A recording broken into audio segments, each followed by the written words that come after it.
Welcome to another episode of On the Clock. We're here with your hosts, Raul Lascano and George Martinez. You're on the clock. All right, On the Clock fans, welcome to another exciting episode. We are on episode 23. If you know what 23 means out there in the world, that's Michael Jordan. He's a Hall of Famer. And today we have a very Hall of Fame-ish type of guest that's going to join the show. We have Miss Santia deck the docket for this afternoon. I'm excited to be talking to her. Also on the agenda, we got The Rock. He buys the XFL for cheap money. We're going to get into that. Also, Redskins have a new helmet. They're looking like the NFL version of Alabama. You know, we got to get into that. Also, Odell made some interesting comments over the last couple of days. I know Stephen A. Smith kind of went into a little bit. We're going to dive in and find out what happened. And then the Navy SEALs, they decided to stand up for Kaepernick. There was a situation that went on about, some dogs attacking some jerseys. That was Kaepernick. We're going to get into that conversation as well. And then fantasy football, we're going to start diving into it. We're going to look at the who not to draft. All that is on this show here. You're on the clock. What's up, man? What's going on, George? How you been, bro? Man, I'm pumped, man. Episode 23. Oh, man. MJ. Yeah. We got Santia Deck is joining the show today. We got the female goat. We got the female goat. Female goat joins the show, man. I'm pumped. I can't wait. I can't wait. I've been following Santia. I mean, I know that sounds really bad to say it like that, but since she was, since I first saw her doing field drills and running the 40 and playing rugby, and I'm like, who's this? And then I'm a complete fan. I'm gonna be a nerd. I'm kind of nervous, to tell you the truth. Here, she got 800,000 followers. How can you not be nervous? I'm a little nervous to talk to her. She's got her own shoe company. She got her own website. She's got everything going on right now. She got paid millions of dollars to play in the Women's Football League. Yeah, which debuts in 2021. 2021. I'm excited. It was supposed to be. It would have done this year had COVID not been around. Right. This is going to be again. It'll come around in 2021. I'm pumped for it. Yeah, we have if you had to compare her, we have the Lamar Jackson of freaking football. Yes. Women's football. Patrick Mahomes, Lamar Jackson. Yeah, you name them. We got the LeBron James, the freaking Harden, Kawhi Leonard, of James Harden, all of them, all those guys. We have all those combined in one. And she's a published author, fitness model, trainer. I mean, there's nothing. I don't think there's anything she can do, man. So I'm pumped. Yeah, man, I'm pumped. Yeah. I'm pumped for her, man. And, another story that was in the news here recently was The Rock bought the XFL. Right. For cheap, in my opinion, a cheap 15 mil. No, you're right. 15 mil is pretty, and compared to the production, right? How much does it cost to produce it? Production, pay the players. 15 mil does sound a little cheap. It does sound a little cheap. Now, have you ever seen the show Ballers that The Rock's on? No. This is the exact scenario that happened in the show. It really came to life. So if you guys haven't seen Ballers, go check out Ballers. It's a phenomenal show that The Rock's on. How much do you think it should have went for, though? I mean, it's a league. You're thinking about, you're buying the equipment, you're buying the jerseys, you're buying the brand. The brand itself, in my opinion, is worth 15 mil. Wow. Just the brand itself, the name XFL. Right. To me, by itself, is worth the 15. I'm surprised. I thought it would have gone for at least 50 million. Wow, really? Is my thought process of it, because you think you're buying the entire thing. So I'm interested in seeing what The Rock ends up doing with the league. What modifications does he make? How does he transform and transcend what was kind of already in place? Because I watched a couple games of the season. It wasn't bad. No, really wasn't. It wasn't bad. Had some good names in there too. Right. It has some good names in there. It was a good transition. It kept football going when, the NFL was in the off season. It was a good spring league type of environment. So I'm excited to see what kind of happens there. The Washington football team. Yeah. That's it. So the football team, known in Washington, decided so they took the stickers off the helmets. Yep. And they went to a Alabama-ish model. Yeah. So what that means is they're putting the actual numbers on the helmet. So the 1-4 is going on, the 2-3 is going on, just like Alabama has it, but in the Washington football team colors. So that, garnet or that reddish maroon and gold type of number. What are your thoughts? It looks a little bit little leagueish. It looks. It does. You know, what I'm saying? I know you have a marketing team, and somebody could have drew something up.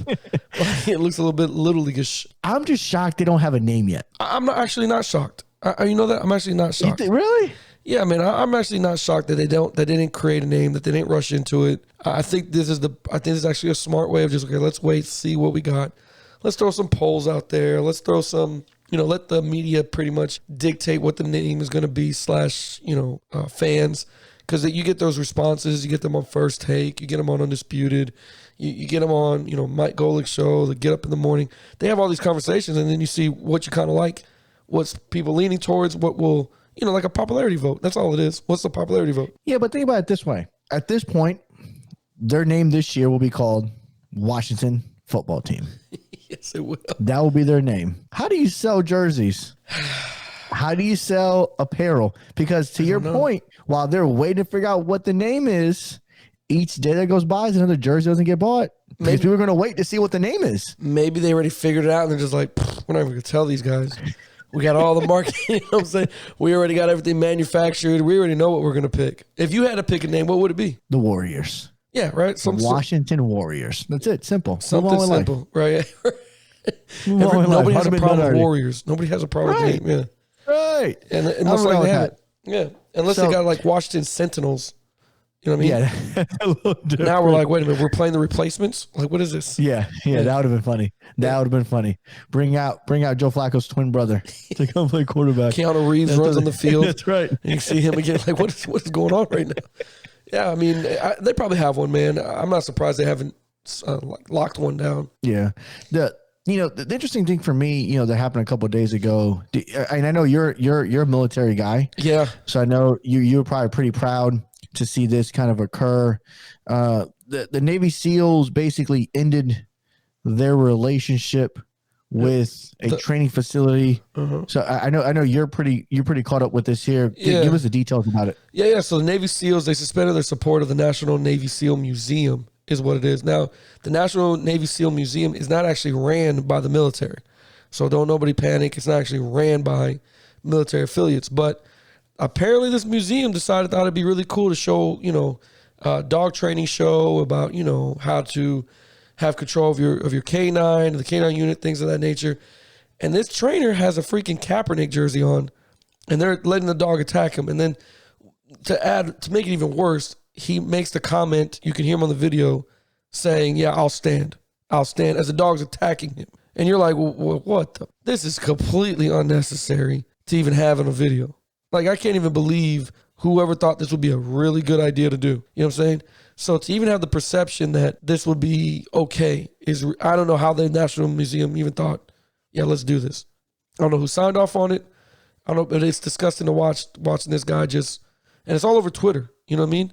They put it all over Twitter, National Navy SEAL Museum, and it's in Fort Pierce, Florida, by the way. It's here in Florida. Wow. It's in Fort Pierce, Florida. That's crazy. It really is. A Colin Kaepernick stand-in is what they called it. And the canine freaking, just them, doing normal canine drills. If you don't know what that is, it's a guy in a suit and you let the dog out. And basically you're training the dog to respond to your command as the owner. And you're trying to make him train to, search for drugs and so you're just doing normal training drills. These are tactical drills that they do for the police department and for the military. Well, they thought it'd be a good idea to put a Kaepernick jersey on the guy. And then put, oh man, I'll stand. He says on the video, all over Twitter. So it's blew up, and it freaking pissed off a lot of people, man. It pissed off a lot of people. So I can't believe they do that. Now, I completely agree. Right. The guy should be fired. There should be some type of protocol process where things get approved. Yeah. Right. So I stand up and salute the Navy SEAL for making their decision and standing up immediately. It wasn't like, let's think about it, let's process, let's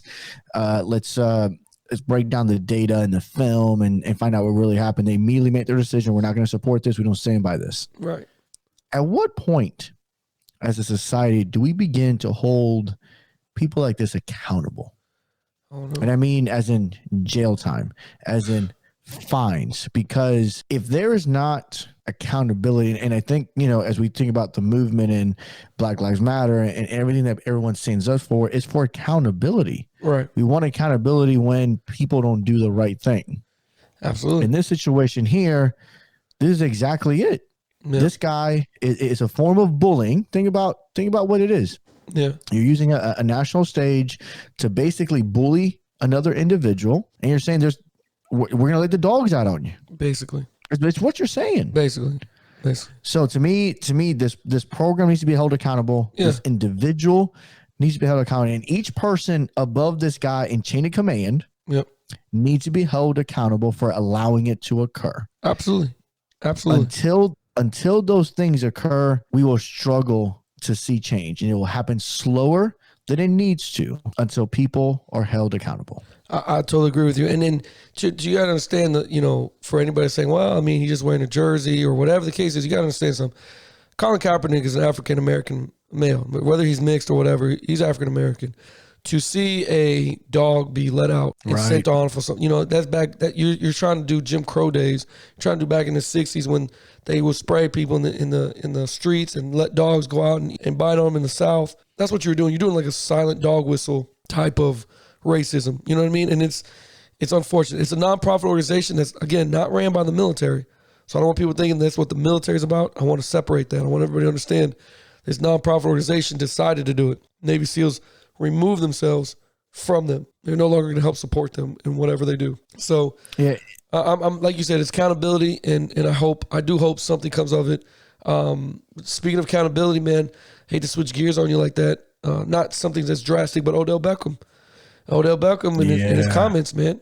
And Stephen A. Smith went in on him a little bit, and I'll let you dive into it, but I don't know what Odell Beckham, I don't even know why he opened his mouth. Yeah, and if you haven't saw the clip yet, basically Odell was criticizing the NFL, was criticizing the owners for playing football. Right. And, while you have your platform to speak your opinion, he has the ability to opt out. Yep. The fact that he's showing up at training camp, all that stuff, no one's holding a gun to his head. Right. No one is saying, oh, you must show up. No, there is an opt-out option. You're still getting paid between either 150 G's or 300,000, depending on if it's for medical reason that's valid or not. Right. And that's it. And you just sit out. We've seen I think we were doing the list today. We're looking at it. Over 70 players have opted out so far. Some big notable names. I know the Patriots have a third on that list is the Patriots at this point missing. But he has the option. Right. And to try to bring light to something that doesn't need the light like that, like the way he tried to spin it off basically is saying, oh, the white man's paying the black man to play football. Right. Basically. That's in essence, in a nutshell. Right. That's what he's saying. And Stephen A. Smith, honestly, let him have it, because it takes the attention away from what movements need to be about. Odell Beckham has the option. He's gotten paid. He's gotten paid in his career. Right. He can take a year off if he wanted to. Absolutely. I agree with you. He can play, and he can play. Like he's made the choice to play. So if you make the choice to play, you play. You play ball. You do what you need to do. You still have your platform. Utilize your platform to continue the social injustice movement, trying to help Kaepernick with what's going on in the world right now. Use your platform correctly. Today, I think he shed a negative light onto his platform that maybe will kind of question him a little bit. What do you think? Same thing. I totally agree with you. And he tried to spin it as if, the NFL doesn't care about their players as well. Like he tried to spin it like saying like, they can cancel the season. I have no reason why we're playing. I don't understand it. Hey man, there's been a lot of receivers and defensive players. Like you said, 70 players have opted out. There's no shame in it. You know what I mean? If you feel that passionate about COVID and what's going on, opt out like everybody else did. He won't be the first wide receiver to do it. The 2 wide receivers from the Dolphins opted out just yesterday. Go ahead and opt out. There's no shame in it, man, especially if you don't want to do it. I understand that. But don't sit there and criticize a whole league. And I'm not defending Roger Goodell. I'm not saying he's the greatest commissioner either. But don't sit there and bash other people and think, okay, they don't care about us. You think Rooney over at the Steelers doesn't care about his players? Of course he does. Of course he does. He cares about them. So there's no reason to sit there and bash a man like that. And you got to be accountable for your comments. And I'm not saying jail time, and I'm not saying kick him out the league. I'm not saying anything like that. But I do think he's got to sit, and he's talking from his heart. So I get it. And it tends to lead you astray sometimes, right? and it kind of misconstrue what you really want to get off your chest. But no, man, he's got to chill out with some of the stuff. And again, opt out. Just go the other route, and you'll be good to go. No, there's no shame in this whatsoever. None at all. Isn't really talked about a lot is these players that get guaranteed money. So a lot of these guys in their contracts have established roster bonuses where if you're on a roster on a certain day, you get paid X amount of dollars. If you attend X amount of games or practices, you get paid X amount of dollars. Right. That's also guaranteed to Odell. So let's say Odell opted out tomorrow. They don't take back his roster bonus because he was on the roster as of April 1st. Right. He still collected that check, which is probably a pretty nice check. So anytime he wants to opt out, he can leave. Yep. He can just leave. He's done. I don't know. I'm interested in seeing how he does this year. Yeah. I think this is a very important year for him. Yeah. I'm going to ask you this now. Switching gears on you. Fantasy football, do you take Odell Beckham? When? What round? Yeah, man. Do you take him? Now, I don't want to give away too many secrets to your listeners that are playing with us. Yeah, we can't do that. Those guys are vicious. Those guys are animals, the one that we're playing against. But do you draft a guy like Odell Beckham on your team? No, man. I don't. To me, if shoot, that's a hard one. If he's like he's not my first resort. Put it like that. He's not the first guy I'm going to try to go get. So I don't think I go get him. But no, I don't think he definitely doesn't go high in the draft. Like I'm definitely not drafting him really high. There's so many other players before my take. Yeah, there's a couple guys that I'm going to stay away from. Personally, I was reading an article today on ESPN.com, and they kind of broke down receivers, quarterbacks, tight ends, some of the offensive skill. And, I was looking at, and I'm going to ask you this here. Josh Allen. I know your boy Heem. He loves him. Monroe's going to get a little upset about this. Oh, my God. He loves him. He loves him to death. To me, Josh Allen is a average quarterback at best. Yes, he has a strong arm, right? He's rated as one of the strongest arms in the NFL. Right. Okay, but what people don't realize about Josh Allen, in which he may have the Cam Newton problem, and I'm going to get into that here in a second. Right. Josh Allen scored a ton of touchdowns rushing. Really? That reminds you of another rushing quarterback in Cam Newton. Mm-hmm. Cam Newton, when Cam Newton exploded on the scene, was because he was that pure dual threat kind of guy. He can run it. He can throw it. He can do it all. And he started taking hits. And those hits started affecting his body. So now you have a guy like Josh Allen. I don't think Josh Allen runs for as many touchdowns as they did last year. And he doesn't throw the ball well, in my opinion. Right. So I think he's a below guy. I know guys that I'm avoiding, and this is out there for everybody that's playing fantasy football with me. I'm not drafting Aaron Rodgers either. Really? You want to take Aaron? I'm not a fan of Aaron Rodgers, man. I know you're not a fan of him, but I mean, he's got a chip on his shoulder with that Jordan Love. Yo, he's got a chip. You don't think so? I think he has a chip. Yeah. I just don't think he has enough pieces. Okay. I think he just has Devontae Adams. That's it. And I think that limits the Rodgers kind of upside. I'm also nowhere near Ryan Tannehill. Yeah, I wouldn't touch him. I wouldn't touch him. No, the only thing he's good at is handing the ball off to Derrick Henry. Yeah, I mean, about it. And they might come up with 5 more passing plays this year. That's about it. But yeah, I'm not touching him either. I was telling you about your guy Odell. I'm not drafting Baker Mayfield. That's true too. I see Baker Mayfield in a 2 tight end set. I see the Browns being a 2 receiver, 2 tight ends, and a running back.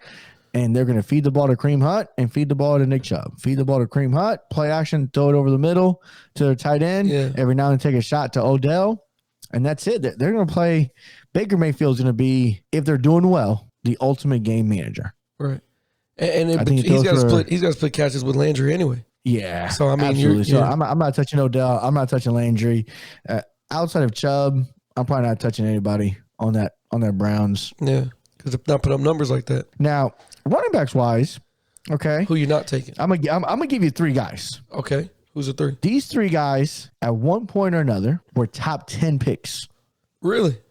In fantasy football. Top 10 guaranteed. At some point in their career. These guys, 2 of the 3, have been debated about being the top overall player taken in fantasy football leagues in the past. Really? So I'm not touching them. I'm not touching them. Okay, we got Todd Gurley. Well, that's a good one, yeah. With the Falcons, right? He has arthritis in his knees. Yeah. He's not the same dude. He's not. Okay. David Johnson. Oh. Who with the Cardinals before. Now he flips over with the Texans. And people are like, oh, David Johnson's going to get the ball. He's the only guy. Couple things about David Johnson. A, very injury prone.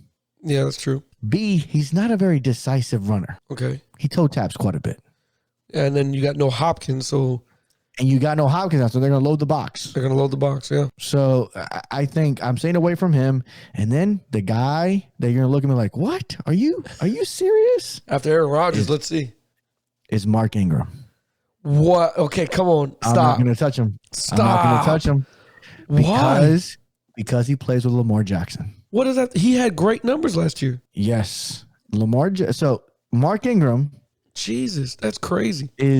So fun fact, Mark Ingram is actually older than Gurley, okay? Yes. And now last year, Ingram was known as a touchdown machine. He scored 15 touchdowns last year, which again, for fantasy running backs, 15 touchdowns, that's almost one a game in a 16-game season. Yeah. You'll take that. That's guaranteed 6 points. Absolutely. You add 40 yards rushing, now you're at 10 points. Ideally, for your running back, you want to be anywhere between that 12 to 16 point range. All right. Mark Ingram was going to get you that last year, but now they drafted a rookie from Ohio State. Yes. That kid's electrifying. Oh, I agree with you, but I still think Mark gets a starting job.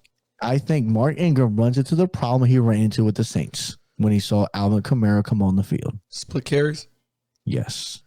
Split carries is not good in fantasy football. It's really not, but I mean... And I'm saying it because I think Mark Ingram gets drafted too high. I think people draft him much earlier than he needs to be drafted. Mark Ingram, to me, is a 7th round, 8th round guy. Okay, when you say it like that makes sense. Running back. Okay. He's your third running back, maybe a flex guy, maybe a guy coming off the bench in a situation where you have a bye week going on. He's not the guy. Right. He's not a week to week star. He's a matchup guy.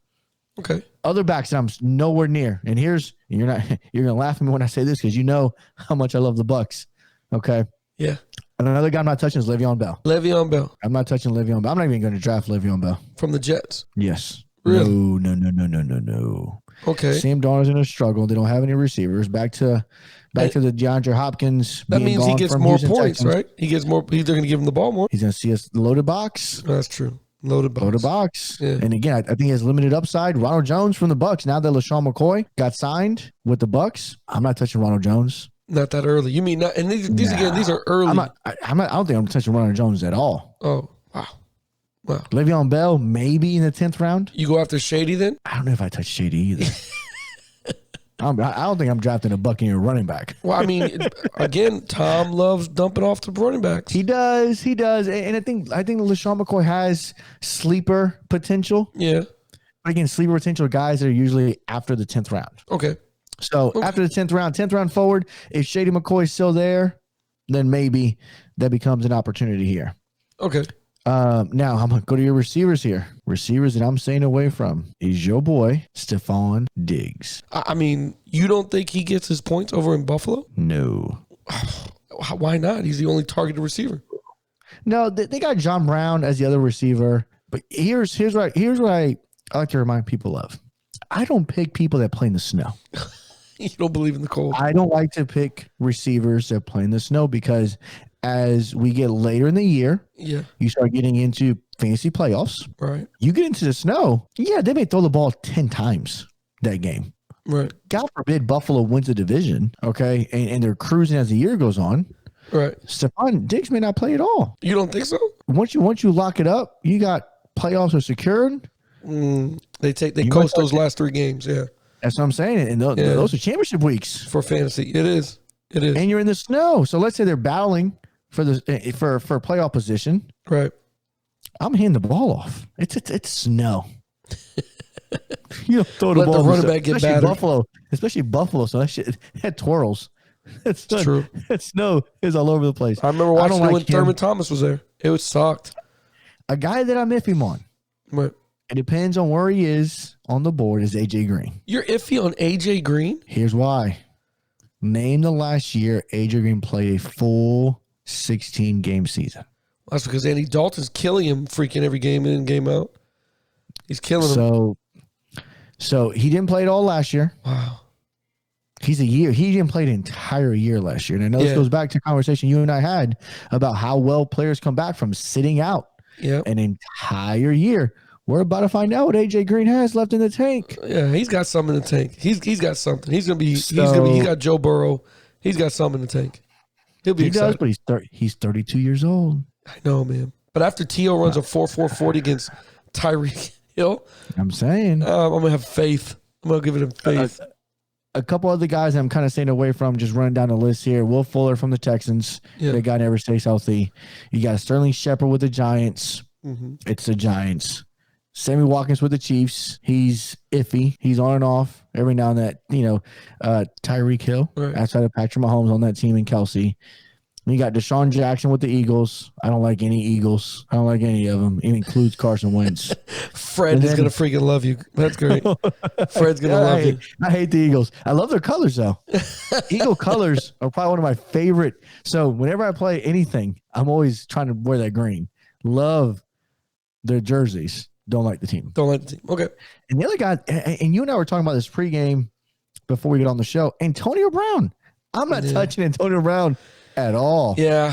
I don't care if he's playing with Russell Wilson in Seattle. Right. I'm not touching him. Right. I'm not touching him. It makes sense, man, because he still got to start those 8 games. So he won't be touched till 2021. Now, here's where I'm going to shock you. I'm going into tight ends. Okay. A guy that's going way too early. Now, again, I'm not saying I wouldn't draft him. I'm just not taking him as early as people are taking him. Gronk is being taken as a top 20 player in fantasy football. Yeah, and he's had out for a year. So your whole sit out a year theory comes into play. Absolutely. Yeah. Absolutely. Yeah, we got to see what he got. I think he's a 7th round guy. Well, that's a little. You don't think he's like 3rd or 4th? No, that's the problem with people. People are picking him that early. That's early. That's the problem. That's early, man. You think about 10-team league, pick in the 3rd round. That's pick 30. You think he's a top 30 player? I can name 32 players that are better than tight end positions. No, all the way across the board. Well, we're just talking about tight end positions. I mean, Gronk is up there. No, he's definitely up there, but yeah. Gronk is in the top 10 list of tight ends, but there's a drop off. There's the top 2 guys. You got Kelsey. Yep. And you got Kittle. Yep. I agree. Those are 1 and 2. So where's the drop off after Kittle? Who's next? That's where it happens. There's a huge drop off. It's a big drop off there. You got guys like Jared Cook from the Saints. Yeah. Who's up there? He was a top 10 tight end last year because he's a red zone target. Hollister for the Seattle Seahawks. Yeah, he's a big one. Yeah.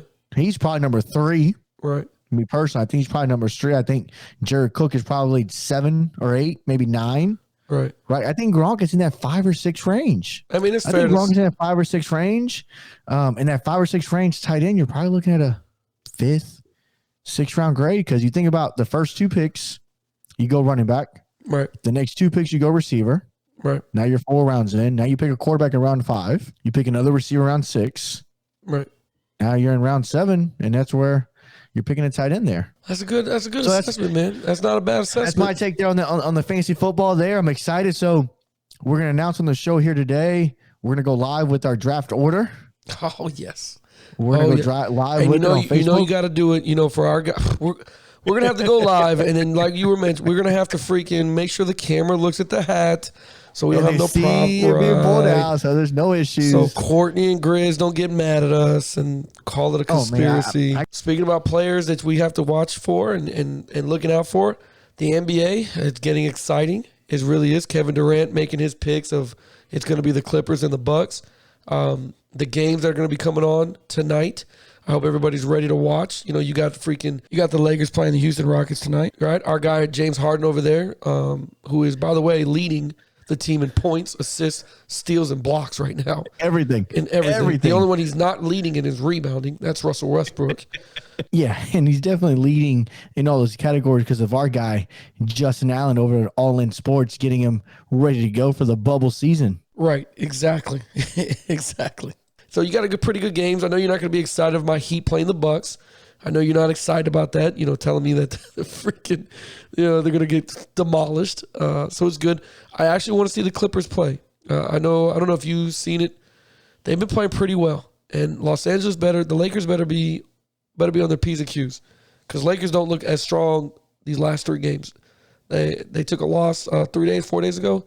I don't know. They don't look as strong as I thought. And Anthony Davis, for them to be contenders, those guys Anthony Davis and LeBron James have to play 44 minutes a game, and they got to score 40 points a game each. No. Oh, yeah. No way. Now, I disagree. I actually think the Clippers have looked like trash. What? Kawhi Leonard, and Paul George have not looked very good at all. And I know, the Raptors beat the Lakers by 15 the other day. And I know, you're talking about the Lakers not being as good as they are on paper, but I actually think the Lakers are going to be just fine. The Lakers will be in the finals. They'll find a way to get in there. Right. But I think it'll be a series. Your Heat have no chance Against the Bucks, huh? Against the Bucks tonight. Can't do nothing. We can play a little side bet here. We can do a little 10 push-up challenge. Right. 10 push-up challenge, a friendly competition here. I think the Bucks win, and I'm gonna go with they win by 10. What's your take? What do you think? Okay, so I'm gonna go with my Heat. So I'll take you up on that bet. We're gonna see how that goes. Have faith is what I say, and I honestly think after watching the Raptors play against the Lakers, Raptors are definitely going back to. You think so? Oh yeah, they can win that title again without. I think the Raptors beat the Bucks. I think they do. I really think they do, man. I think, and if there's those, I think they do. I don't know, man. I saw how they played. They're still playing team ball. It looks freaking good. Everybody knows their roles and assignments. I mean, it looks. They can definitely repeat. I'm going to say that because when they went through the Lakers and made them look like they were average, that let me know that the Raptors are for real in this series. Supposedly that's supposed to be number one in the West, right? Yeah, but you got to think also the Lakers are already locked to 1 seed. How much are they playing? Yeah, but still, how much are they playing? You think they laid off? What are you playing for? What are you playing for? You don't lay off. You don't lay off this. I'm telling you, you don't lay off this early. I don't know. I got to see this. Raptors look pretty good to me, man. They really did. The Rockets look good as well. I'll give them that too. The Rockets look good. That West Division is going to be hard to come out of. It really is. But those Raptors and those Bucks, they look prime. They look prime. They really do. Yeah, I'm excited to see it. On the Clock fans, we're going to put these questions here in our OTC Sports Talk group on Facebook. Go ahead and give us your thoughts on who you think is going to win. On the other side of the break, we have Miss Santia Deck.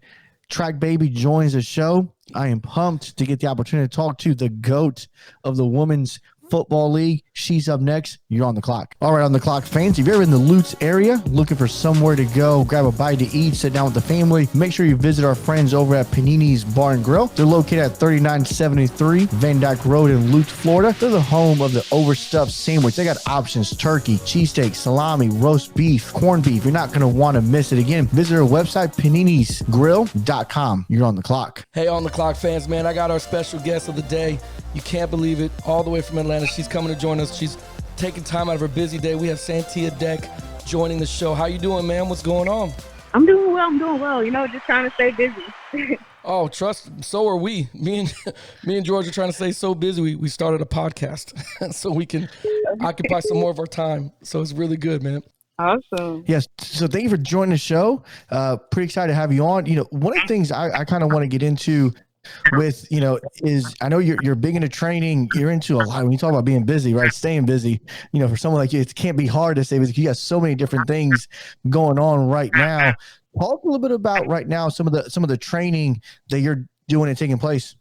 Yeah. So honestly, a lot of my training hasn't drastically changed. I mean, I'm not in the gym as much, but my trainers have kind of moved things outdoors. So we're still kind of doing the football, which we were doing outside anyway, like the field work and everything. And we do go to the gym like maybe once or twice a week, but it's just a really, really small group of people.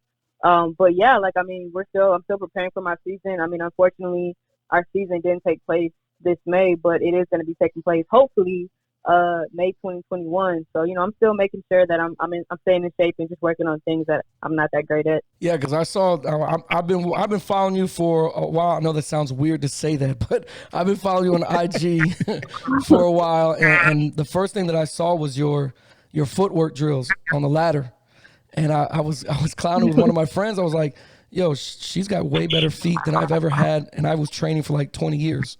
So I saw you were killing the ladder and doing all that stuff, man. I was like, yo, this is crazy. And then now to even hear that you signed a multi-million deal with the Women's Football League that should be coming out in 2021, right? I mean that's dope, man. How did that even happen? How did that transpire? Well, so the owner, who's actually a woman, her name is Lupe Rose. She actually had been watching me since I was in college. and I didn't even know. And she was kind of just social media like Facebook and Instagram. And after like I found out in 2019 that my Olympic journey was over, she ended up reaching out a second time because she had actually came to me while I was still training for, possibly making the USA rugby team. But my mom was like, who's also my manager. She was like, well, she's really focused on the Olympics right now, so she can't even really entertain anything that has to do with football because that just can't work, Right. And so she was like, all right, I respect that. And she just kind of disappeared. And then I guess she got the news that I didn't make the team. And she came back around a second time, and then that's when she kind of offered me the deal that she offered me. And I mean, to this day, it's still very surreal. It absolutely changed my life in almost every way, to be quite honest. But I'm just thankful that these girls that might have dreams of playing football professionally now can actually have a place where they can go, because this is the first league where women are getting paid enough to survive, and flourish really. Right. So, I'm just happy that, I'm helping to kind of push that envelope. So you mentioned there rugby. I totally forgot to mention rugby. And I was watching you. How did you get into rugby? Because that's one thing, me and George, we're sports guys. We were talking years ago and stuff. He asked me, did you ever play rugby or get into it? I was like, I'm not gonna lie to you, man. I'm not man enough to play rugby. That's a tough sport. I don't care if it's man or woman. I mean, that game is not easy to master at all. I was telling George, I can't play rugby. I've seen rugby, and that is not my forte. I played football, played college ball. I can't do rugby. How'd you get involved with rugby?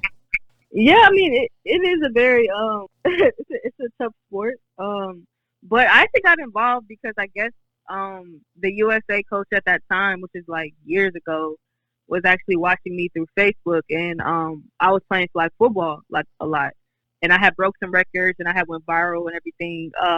And I guess he caught wind of it, and he actually DM'd me when I was on Facebook and asked me, did I ever think about playing rugby? And I was like, I didn't even know what that sport was. And I didn't know girls played. And he was like, oh, it's, well, would you be interested in maybe playing in the Olympics? And I was like, yeah, I mean, I guess. And he was like, all right. And I was like, but I don't know anything about it. He was like, oh, that's cool. Like, we'll teach you. You're fast and you're agile. So we'll teach you. And I was like, okay.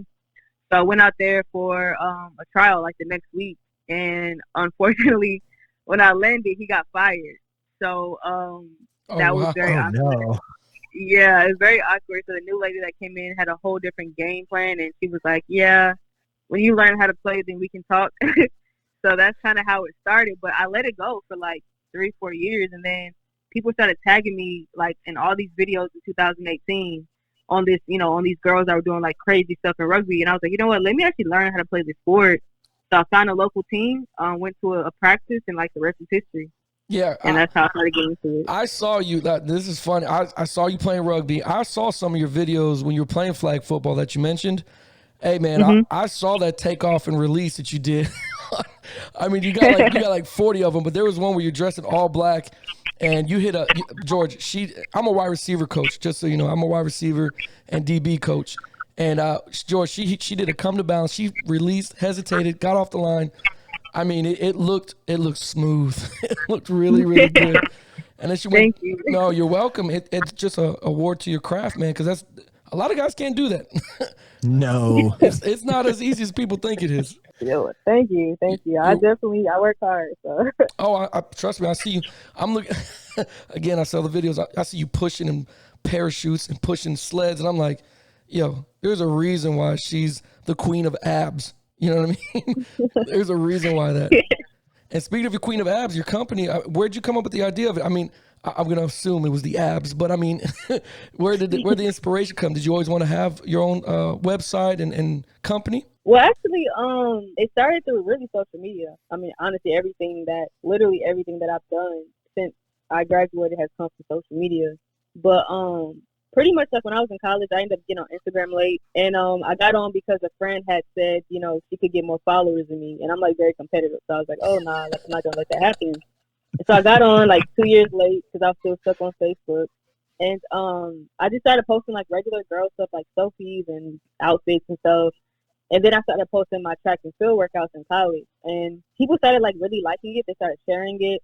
A lot of big like fitness pages started shouting me out, and like my following just grew really, really rapidly. And everybody would always comment on my stomach and say like, "You have a super defined abs for a girl."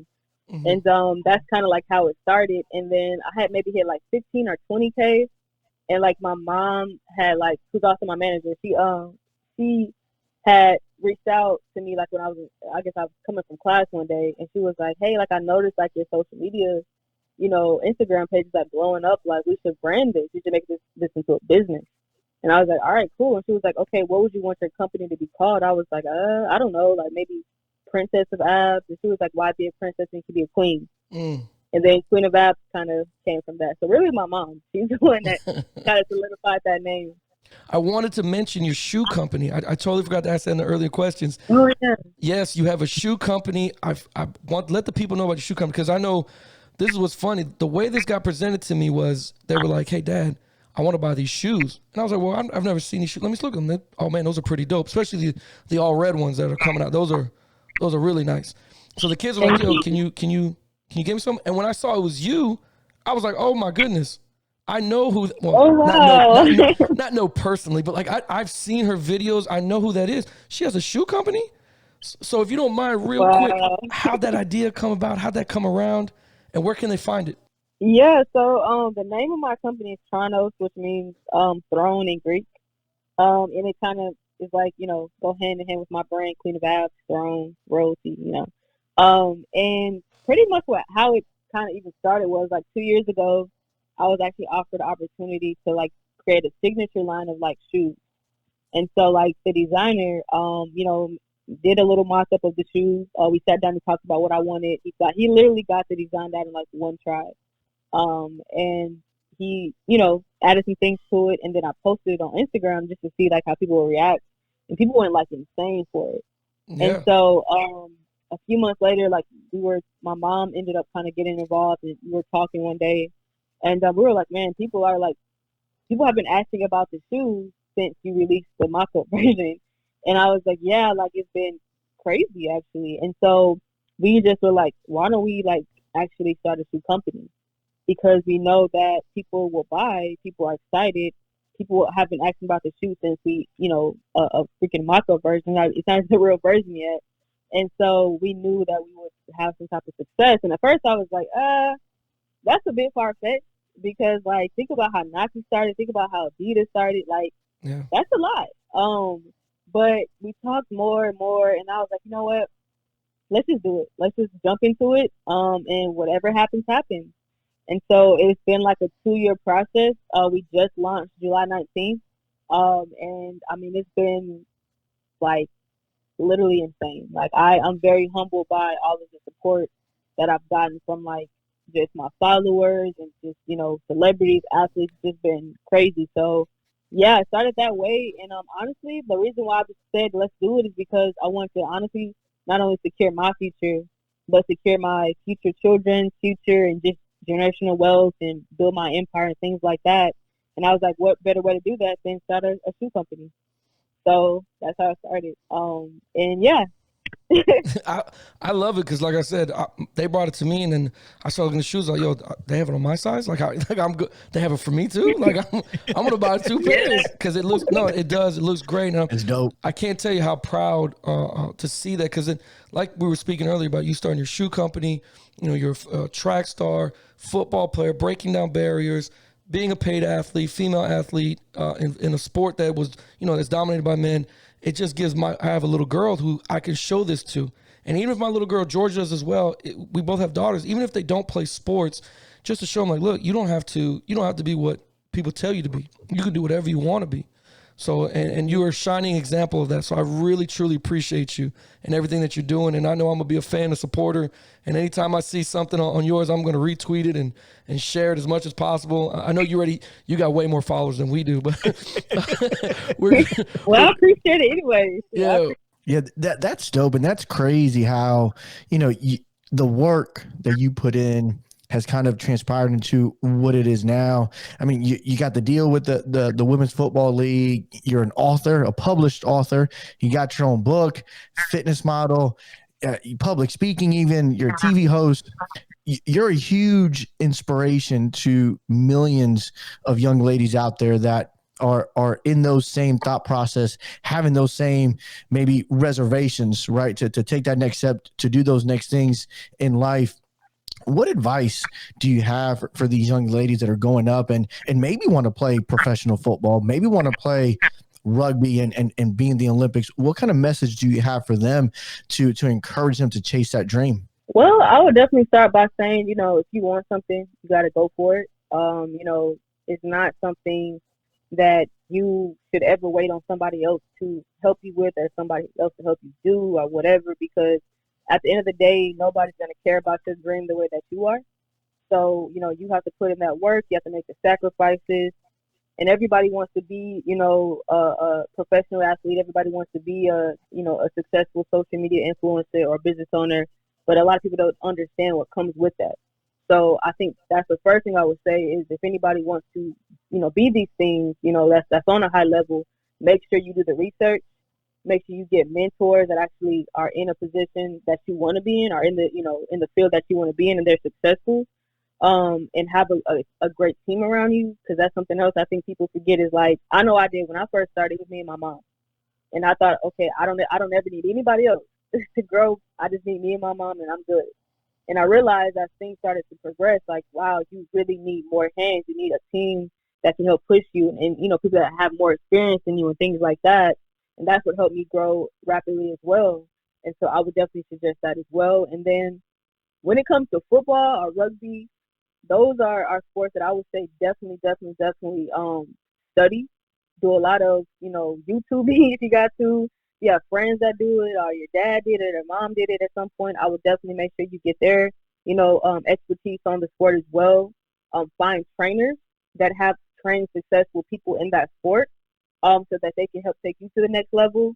And just really honestly be a student of the game, because you can be all this amazing athlete, running a 4.2 40, or being the best receiver in the world, but if you have no game knowledge or you don't know what's going on on the field, then you're kind of going to be useless.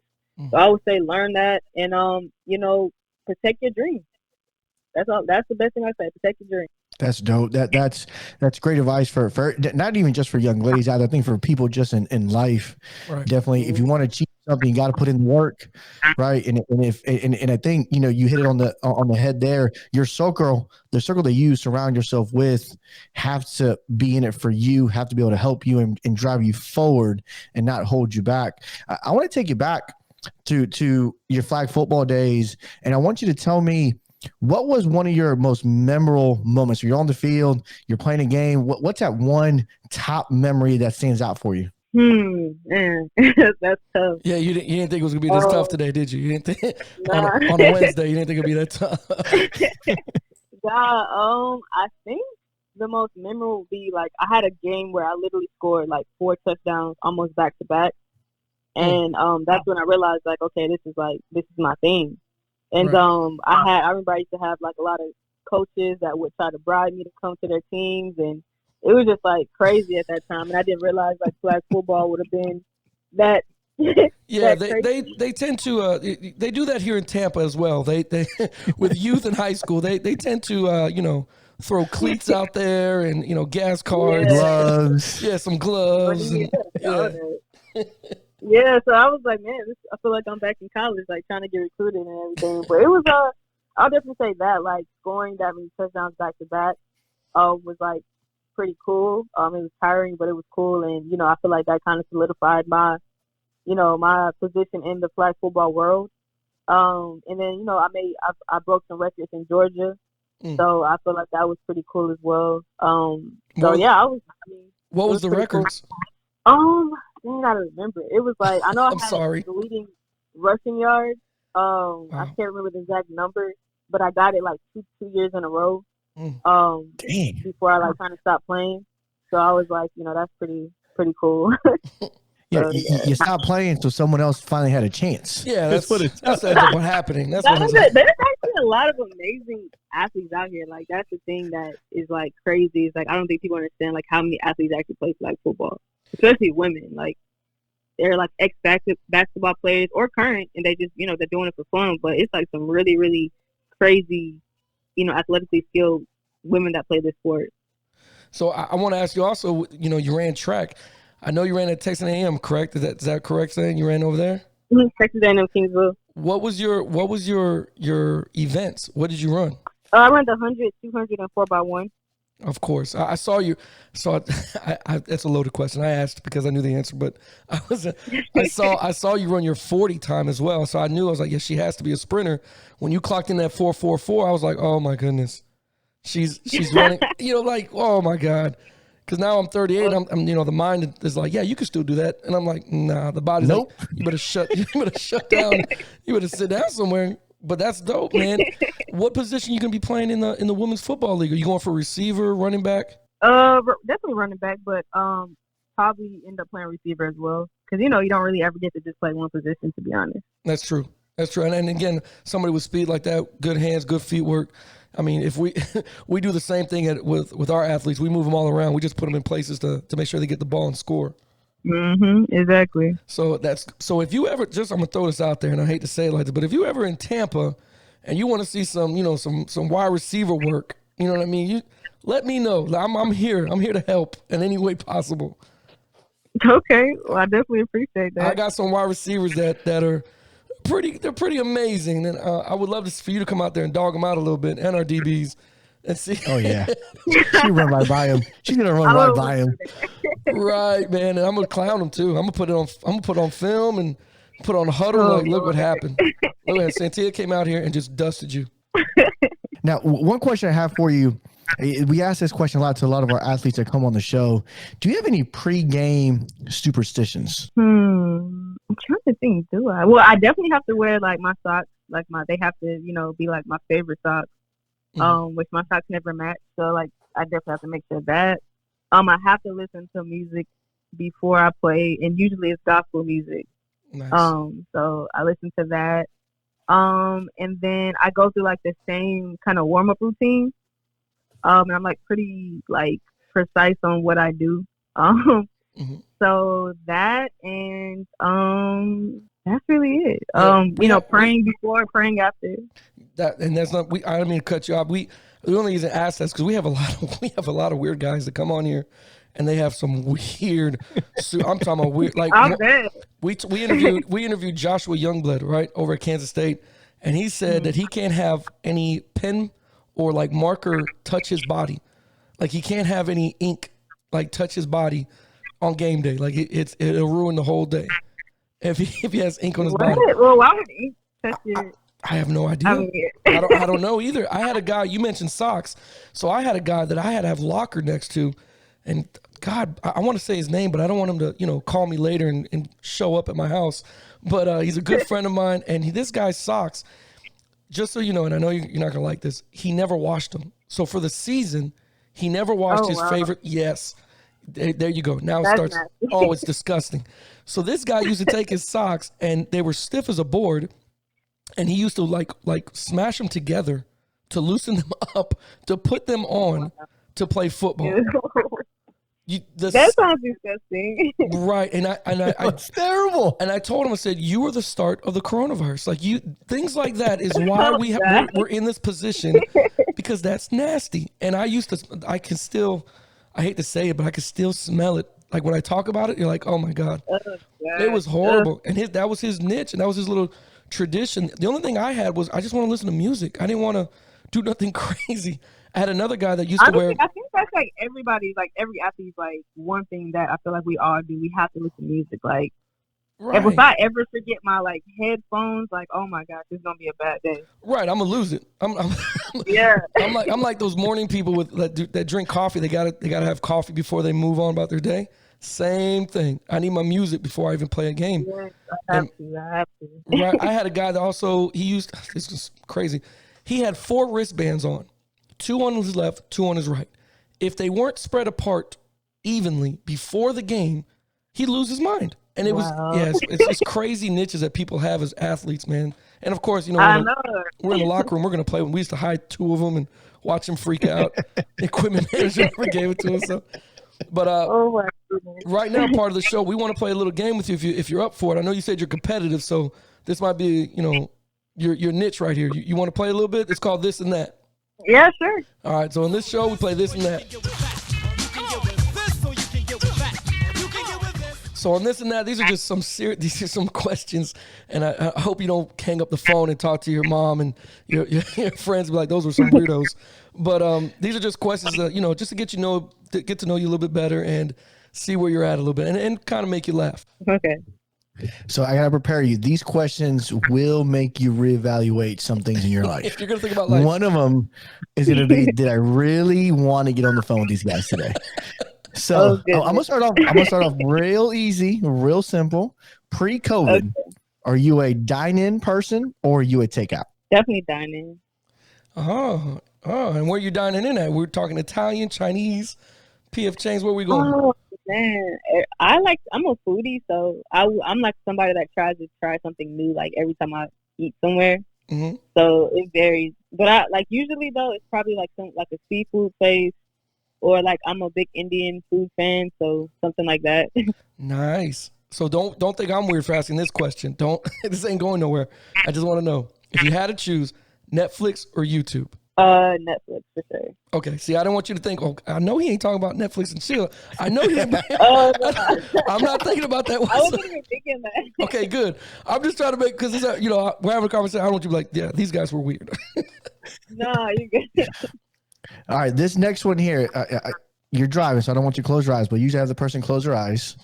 When you get dressed in the morning, do you put on sock, then your shoe, or do you put on both socks, then both shoes? What's the order of operation? Definitely both socks and then both shoes. Thank goodness. Well, yeah, Santia, I hate to break it to you. There's some psychopaths out here that are going sock, shoe. I don't know who they are. That's so weird. Right. If you see that, boo-boo, you get out. I know. That's a red. Don't stick around. Now, what I want you to think about is when you're in the locker room with your teammates, peek down the line, and you usually will find that your offensive, your skill position, your big skill that play up front, play offensive line, are the ones that go sock, then shoe, sock, then shoe. So when we put this question out on Facebook, like if I'm talking and then I'm moving around and then like I have one sock on and then I have like my shoe in my hand and I just think like you're not even thinking about it, but if I know what I'm doing, that's kind of weird. We put this question. We put the question out on Facebook, and I got over like 1,200 comments on it, and everybody was like, "No, this is how the traditional normal person is. Yeah, sock, then your shoes."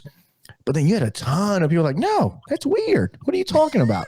So as we create these questions on the show, we're like, "All right, this is something that apparently is a heated debate out there in America. We got to ask." It's almost equal to flat Earth or round Earth. Like people have to know what the socks are. Wow, that is so crazy. I got another one for you. Now here now they start getting tougher. This is round 2 here. Which one can you live without for a year?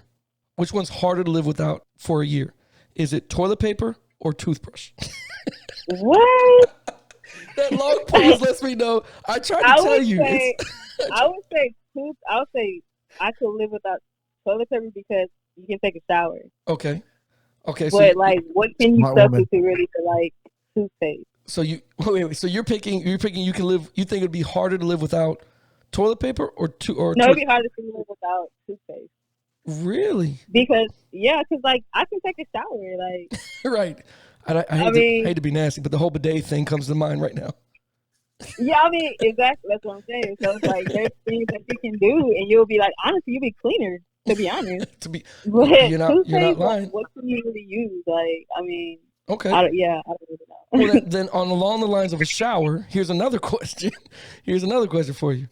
Now, when you enter the shower, and I know what you're thinking, where do these questions come from? These actually came from Facebook. They got like over, like you said, 1,200. This one got 2,000 comments. When you enter the shower, do you enter where the faucet is, where you turn it on at, or do you go to the back of the shower? Definitely the back. See, there's psychopaths that turn on the water and they go right in, and they go right into the shower. That doesn't even make sense. So you're getting, I don't know. That's like So you're drowning pretty much to get to the back of Pretty much. Right. These people have these problems, and I'm just worried about the curtain touching me. I don't want the curtain to touch me. I know. I don't know why though. Like I don't want it to touch me at all. I don't. I have a fear of that. I'm not gonna lie to you.